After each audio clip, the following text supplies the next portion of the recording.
One of the biggest disappointments I see in parents' eyes is when the child shows no signs of gratitude for everything that the parents are doing for them. I wake up early in the morning to cook lunch for his school. Forget thank you, he doesn't even eat it.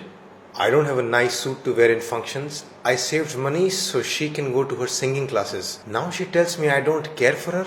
My wife, my in-laws, everyone fought with me that I shouldn't buy my son a new phone, but I did for his happiness. Now I ask him to leave the phone just during exams and he's fighting with me. Forget acknowledging what I did for him, he can't even talk to me nicely. I work all day for these children. I cook for them, clean their room, drop them to school, pick them up, take them to shopping, everything. And I ask them to do one thing for me, and they just say no, just like that.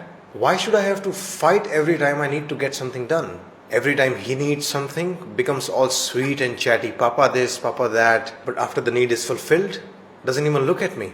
I come home from work and he can't even sit with me for 10 minutes. Am I just a money machine for him?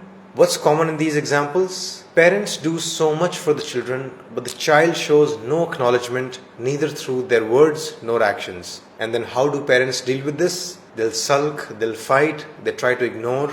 They actually don't know much about what to do. So one obvious solution to this could be, why not tell the child everything you're doing for them? But many parents think, why should we have to say something? Can't they see it themselves? I mean, if I have to ask them and then they do something nice, then it's of no value. We don't want to beg for their attention and care. They should do it themselves. Okay, you won't ask. They're not doing it on their own. What's the solution then?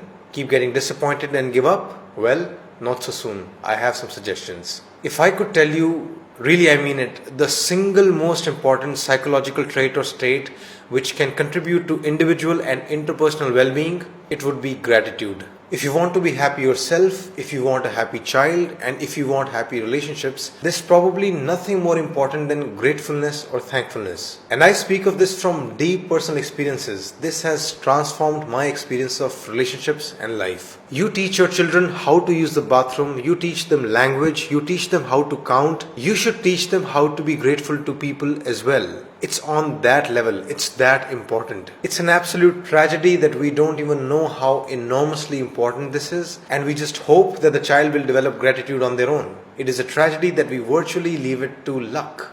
Would you do the same thing for maths? Oh, percentages and fractions? Why should we have to teach? Let her learn on her own. If you ask me the secrets to happiness, really the first that comes to my mind is always gratitude. So, please make it part of your parenting curriculum. And how to do this? I'll give you some ideas. First, learn to be grateful yourself. If you can't, don't even try teaching them. Children, just like any adult, are very good at spotting hypocrisy. In your house, talk about how grateful you are to your own parents, despite the conflicts. Show it through your actions that my relationship with your grandparents may not be perfect, but I'm grateful to them for A, B, C, D, E. Second, interpersonal gratitude is partly dependent on empathy. Unless they actually know the cost you are paying for their lives, unless they can look at your difficulties from your perspective, they won't actually understand the depth of what you are going through for them. So you'll have to tell them very explicitly. If you woke up too early for them and felt drowsy the whole day,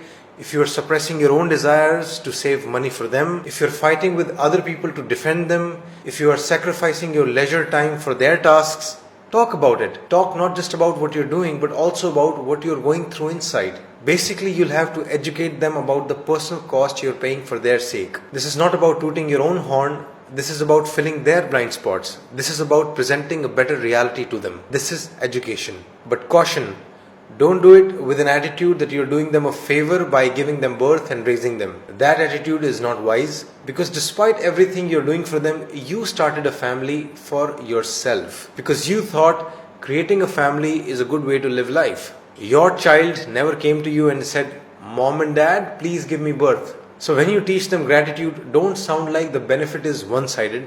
You are also deriving the satisfaction of being a parent through them. So keep your patronizing and condescension in check. And once they understand the efforts you are making for them, once they have some empathy with your struggles, that will then become the basis for their thankfulness towards you. Finally, if you want them to notice your efforts on their own, that also needs to be executed systematically. Sit down with them every day or alternate day or at least every Sunday and ask them, in the past 1 week, What are the things that you are thankful for towards me and your dad? This sounds like an odd question, as if you are forcefully trying to get compliments. But remember, this is not about you. This is about them. They need to sit and think. It would be best if schools could do this, but they don't. It's not part of the syllabus. So you'll have to do it yourself. Literally, make them write the things that they are grateful for towards you on a piece of paper. Make it concrete. Initially, it might seem very synthetic and awkward, but gradually it will normalize and it will sink in. In summary, make gratitude the religion of the house. Practice it yourself. Teach it to your children consistently. Let me know in the comments the issues that you are dealing with. I'll make videos on